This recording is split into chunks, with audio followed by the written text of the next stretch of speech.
Hello guys, welcome to Civil Mantra YouTube channel. तो आज हम पढ़ने जा रहे हैं अपनी यूनिट 3 का पार्ट 5, जिसमें हम कवर करने वाले हैं contract law and tort law को। अब इसमें जो टॉर्ट लॉ है वो बहुत ज़्यादा इंपॉर्टेंट है और पेपर में भी बहुत ज़्यादा पूछा जाता है। तो टॉर्ट लॉ से रिलेटेड जो भी टॉपिक्स क्वेश्चन पेपर में आते हैं और जितना भी उनका रिलेटेड मैटर है वो हम इस वीडियो में पूरा कवर करेंगे, ठीक है। और ये मेरी इस यूनिट का लास्ट पार्ट होने वाला है, ठीक। तो शुरू करते हैं। Contract law. So contracts in India are govern by the Indian contract law, ठीक है। तो देखो, तुम लोग को जैसे पता होगा कि कॉन्ट्रैक्ट क्या होता है। बेसिकली अगर दो जो पार्टीज हैं वो अगर कोई बिजनेस है, सपोज करो एग्जांपल ले लो कि कोई दो पार्टीज हैं जो एक बिजनेस बेसिकली सेटअप करना चाह रही हैं, ठीक है। तो वो क्या करेंगी, वो बेसिकली एक कॉन्ट्रैक्ट का फॉर्मेशन करेंगे और उस कॉन्ट्रैक्ट के अंदर सब कुछ चीजें मेंशन होंगी कि उनके बिजनेस से रिलेटेड कौन कौन उसमें पार्टीज इन्वॉल्व हैं, उनकी पूरी डिटेल्स। फिर अगर इस बिजनेस से जो भी प्रॉफिट मिलेगा उस प्रॉफिट का कितना शेयर किस पार्टी को मिलना चाहिए, और जो उसके सपोर्टिंग जो डॉक्यूमेंट्स हैं वो सारी चीजें, और जितनी भी चीजें उस बिजनेस से रिलेटेड हैं वो एक कॉन्ट्रैक्ट के फॉर्म में दोनों पार्टीज में अप्रूव करवाई जाएंगी। और वो जो कॉन्ट्रैक्ट है वो दोनों पार्टीज को बाइंड होगा, मतलब दोनों पार्टीज को उस कॉन्ट्रैक्ट को फॉलो करना पड़ेगा। तो यही मेरा कॉन्ट्रैक्ट लॉ होता है, जो कि कौन गवर्न करता है, वो मेरी गवर्न करता है मेरी इंडियन कॉन्ट्रैक्ट एक्ट के तहत कॉन्ट्रैक्ट लॉ मेरा होता है, या फिर कॉन्ट्रैक्ट्स इंडिया में बनाए जाते हैं। The Indian contract act of 1872 defines a contract as an enforceable agreement under the law. तो जैसे मैंने बताया कि ये जो कॉन्ट्रैक्ट्स हैं इंडिया में वो बेसिकली इंडियन कॉन्ट्रैक्ट एक्ट जो कि 1872 में आया था, वहां से बेसिकली इंडिया में बनाए जाने का पूरा प्रोसीजर वहां बताया गया है। जहां पर बताया है कि कॉन्ट्रैक्ट क्या है, कॉन्ट्रैक्ट एक अग्रीमेंट है। अग्रीमेंट कैसे हुआ, वो दोनों पार्टीज के बीच में एक अग्रीमेंट के फॉर्म में है, एक डॉक्यूमेंट के फॉर्म में है। और जैसे मैंने बताया कि कॉन्ट्रैक्ट दोनों पार्टीज पे बाइंड होगा, मतलब दोनों पार्टीज को उसको फॉलो करना पड़ेगा, दोनों पार्टीज पे वो इन्फोर्सेबल होगा, मतलब उनको ये चीज फॉलो करनी ही पड़ेगी जो भी चीज उस कॉन्ट्रैक्ट में मेंशन है, और ये लॉ के अंडर आता है, ठीक है। फिर while an agreement represents a promise, not all agreements necessarily qualify as contract। तो यहाँ पर बेसिकली यही बताया गया है कि बहुत से ऐसे अग्रीमेंट होते हैं जो बेसिकली बताते हैं एक प्रॉमिस की तरह कि जो दोनों पार्टीज को बेसिकली मानना चाहिए या फिर अग्री करना चाहिए, लेकिन जो सारे अग्रीमेंट्स होते हैं वो कॉन्ट्रैक्ट्स नहीं होते हैं। लिखा है कि किसी भी अग्रीमेंट को for an agreement to become a contract, जैसे मैंने बताया ना कि कॉन्ट्रैक्ट क्या है, एक इन्फोर्सेबल अग्रीमेंट है, ठीक है। और हमने ये देखा कि सारे अग्रीमेंट कॉन्ट्रैक्ट नहीं होते हैं। तो फिर हमें कैसे पता चलेगा कि एक पर्टिकुलर अग्रीमेंट कॉन्ट्रैक्ट है। तो किसी भी अग्रीमेंट को याद रखना, कॉन्ट्रैक्ट बनने के लिए it must fulfil specific criteria, जैसे कि consideration, competent parties, free consent and a lawful object. तो ये सारी चीजें मेरी किसी भी अग्रीमेंट को कॉन्ट्रैक्ट बनाने में हेल्प करती हैं। अब ये क्या क्या चीजें हैं वो हम लोग आगे देखेंगे, लेकिन इसमें जो कॉम्पिटेंट पार्टीज हैं, मतलब जो भी पार्टीज इन्वॉल्व हैं, वो इनका बहुत इंपॉर्टेंट क्राइटेरिया होता है किसी भी अग्रीमेंट को कॉन्ट्रैक्ट बनाने के लिए। साथ ही साथ फ्री कंसेंट, कि जो दो पार्टीज हैं वो फ्रीली अपना कंसेंट दे रही हैं कि हाँ हम इस जो पर्टिकुलर अग्रीमेंट है इसको हम कॉन्ट्रैक्ट बनाएंगे, और कुछ लॉ की ऐसी चीजें जो इसको ट्रांसफॉर्म करने में मदद करेंगी, ठीक है। Additionally, the parties entering into a contract must have the intention and willingness to be bound by the terms of contract। और जैसे मैंने बताया कि जो भी चीजें, जो भी टर्म्स ऑफ कंडीशंस मेरे कॉन्ट्रैक्ट में लिखी होंगी वो मेरी दोनों पार्टीज को फॉलो करनी पड़ेंगी, उनको माननी पड़ेंगी। तो उनका ये इंटेंशन भी होना चाहिए कि उनको जो भी चीजें कॉन्ट्रैक्ट में मेंशन है वो उसको फॉलो करना चाहिए, वो उनको मानना चाहिए, ठीक है। तभी ये जो चीजें हैं वो उन पे इन्फोर्सेबल होती हैं, तभी हम लोग बोलते हैं कि कॉन्ट्रैक्ट एक इन्फोर्सेबल अग्रीमेंट है, ठीक है। नेक्स्ट है मेरा कि अब एसेंशियल एलिमेंट्स क्या है मेरे कॉन्ट्रैक्ट के। अब इसके अंदर हमें समझ में आ जाएगा जो हम लोग पीछे इंपॉर्टेंट क्राइटेरिया देख रहे थे किसी भी अग्रीमेंट को कॉन्ट्रैक्ट बनाने के लिए, उन सारी चीजों को भी हमें यहीं पर समझ लेना है, ठीक है। तो देखते हैं, सबसे पहले ऑफर एंड एक्सेप्टेंस मेरा फर्स्ट एलिमेंट होता है किसी भी कॉन्ट्रैक्ट का। ऑफर क्या होता है, ऑफर के नाम से पता चल रहा है कि it is a communication indicating willingness to do और not to do something creating a legal relationship. Basically यहाँ पर क्या है कि अगर हमें किसी भी पर्टिकुलर बोल सकते हो किसी भी कॉन्ट्रैक्ट को हमें इनिशिएट करवाना है तो हम वहां पर ऑफर देंगे, इस एक कम्युनिकेशन करेंगे और अपनी विलिंगनेस, अपनी इच्छा को बेसिकली शो करेंगे कि हमें एक पर्टिकुलर एग्रीमेंट को कॉन्ट्रैक्ट के फॉर्म में कन्वर्ट करना है, ठीक है। तो पहला तो मेरा ऑफर हो गया। अब इसमें कुछ टर्म्स आते हैं, जैसे आता है ऑफरर एंड ऑफरी। जैसे हम लोग अगर इंटरव्यू की बेसिकली अगर बात करें तो उसमें होता है इंटरव्यूअर और एक होता है इंटरव्यूई, है ना। तो इंटरव्यूअर क्या होता है? इंटरव्यूअर वो पर्सन होता है जो इंटरव्यू लेता है, और जिस पर्सन का इंटरव्यू लेता है उसको हम लोग इंटरव्यूई कहते हैं। उसी तरह से यहाँ पर भी ऑफरर क्या हो गया? ऑफरर वो पार्टी हो गई जो कि ऑफर दे रही है, और ऑफरी क्या हो गया?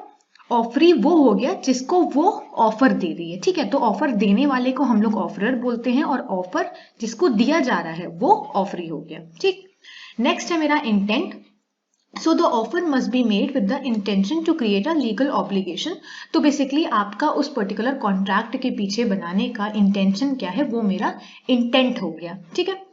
नेक्स्ट है मेरा कंसिडरेशन। तो कंसिडरेशन के अंदर क्या आ गया? सबसे पहले आ गया meaning. So consideration refers to something of value exchange between parties. So consideration का मतलब हो गया कि कौन सी वैल्यू, क्या चीजें दोनों पार्टीज के बीच में एक्सचेंज हो रही हैं, वो मेरी बेसिकली कंसिडरेशन का मीनिंग हो गया। नेक्स्ट है मेरा एक्ट और फोरबियरेंस। अब ये क्या है? Consideration can be an act, forbearance और अ प्रॉमिस टू डू और not to do something. So basically consideration में क्या है कि किसी भी चीज को करना या फिर किसी भी चीज को ना करना, वो चीज मेरी सारी एक्ट या फोरबियरेंस में आ जाती है, ठीक है। नेक्स्ट है मेरा requirement. So an agreement without consideration is generally void as it lacks the element of reciprocity.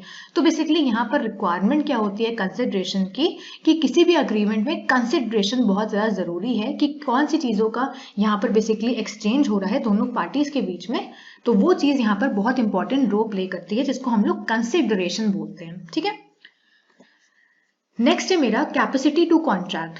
इसमें क्या आता है? सबसे पहले आता है competency. So parties must have the legal capacity to enter into a contract including being of legal age and of sound mind, ठीक है। अब इसका क्या मतलब हुआ? देखो, कॉम्पिटेंसी का क्या मतलब होता है? कॉम्पिटेंसी का मतलब होता है एबिलिटी, किसी भी चीज को करने की क्षमता को हम लोग कॉम्पिटेंसी कहते हैं, ठीक है।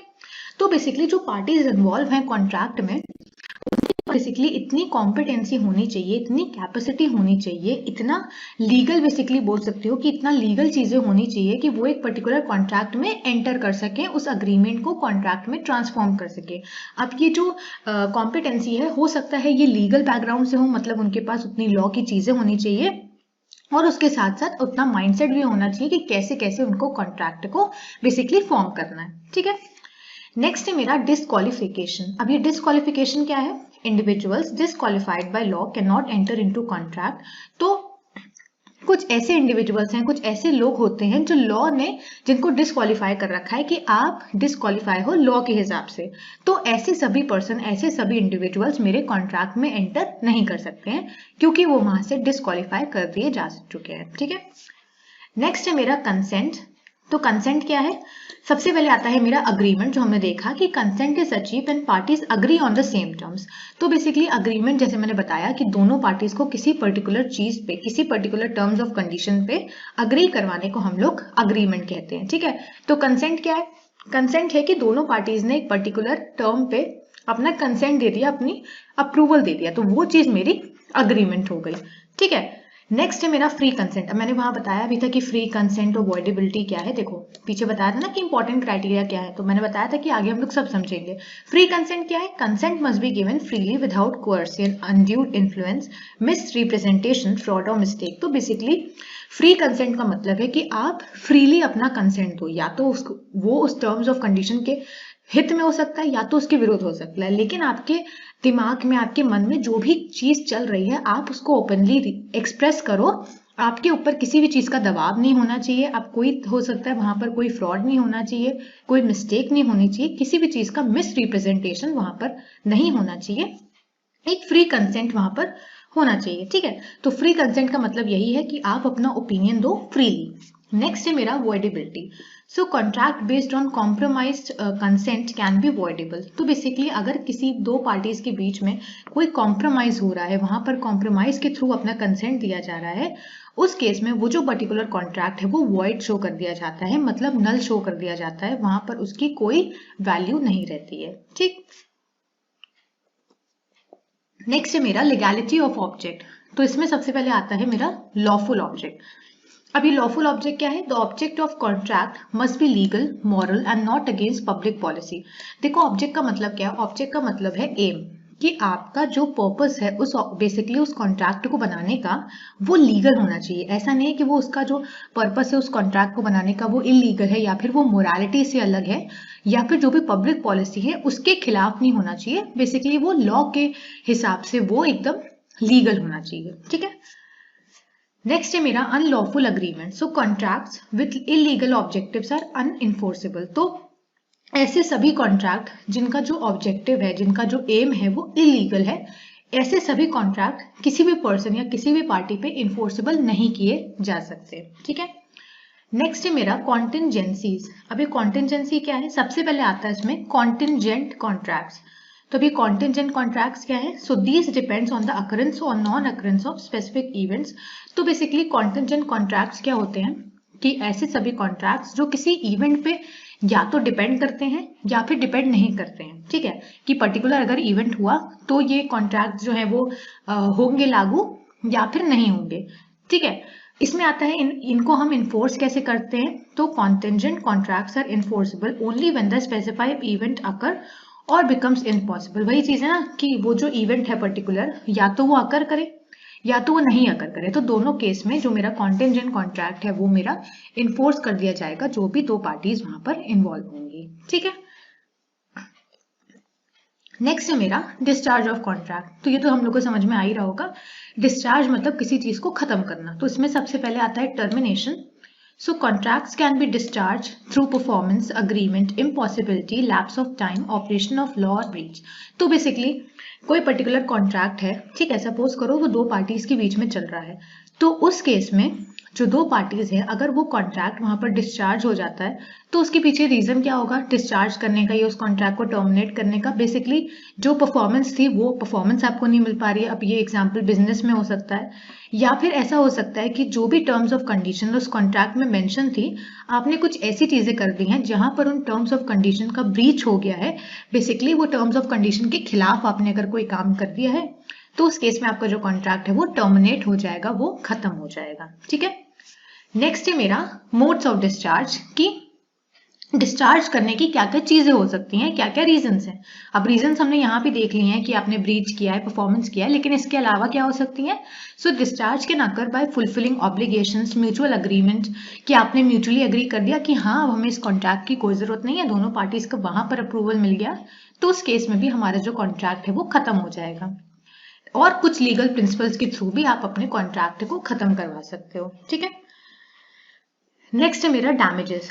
तो डैमेजेस क्या है? सबसे पहले आता है compensation. So damages are monetary awards given to compensate for losses suffer due to breach of contract. तो बेसिकली सपोज करो कि आपने कोई ऐसा काम कर दिया है जिससे मेरे कॉन्ट्रैक्ट का ब्रीच हो गया है। ठीक है, तो उस केस में जो भी नुकसान होगा उसको हम लोग कंपनसेशन बोलेंगे, और वो कंपनसेशन बेसिकली एक मॉनेटरी अवार्ड है। बेसिकली वो पैसे से रिलेटेड जो भी आपको डैमेज हुआ है वो मेरे कंपनसेशन के अंदर आ गया। ठीक है, नेक्स्ट है मेरा purpose. So the aim of damages is to restore the injured party to the position they would have been in the contract have been fulfilled. तो पर्पस क्या होगा? बेसिकली डैमेज को अगर ये हम कंपनसेशन बेसिकली क्यों प्रोवाइड कर रहे हैं? ये कंपनसेशन इसलिए प्रोवाइड कर रहे हैं कि अगर किसी भी केस में अगर ये कॉन्ट्रैक्ट फुलफिल हो जाता तो वहां से आपको जितना भी प्रॉफिट मिलता उस प्रॉफिट को बेसिकली रीस्टोर करने के लिए, कि अगर बेसिकली क्या हुआ कि अगर कोई कॉन्ट्रैक्ट सपोज करो कि वो कॉन्ट्रैक्ट खत्म हुआ है तो वहां पर दोनों पार्टीज का वहां पर नुकसान होगा, है ना। तो उस कॉन्ट्रैक्ट को बेसिकली उस नुकसान को या फिर जो भी आपका लॉस हुआ है उसको रीस्टोर करने के लिए, उसको बेसिकली आपको बचाने के लिए उस लॉस से ये जो पर्पज है इस कंपनसेशन के थ्रू यहाँ पर पूरा होता है। ठीक है, आई होप आप लोग को ये लेक्चर समझ में आया होगा। अगर आया है तो लाइक करें, शेयर करें और चैनल को सब्सक्राइब करें। Thank you.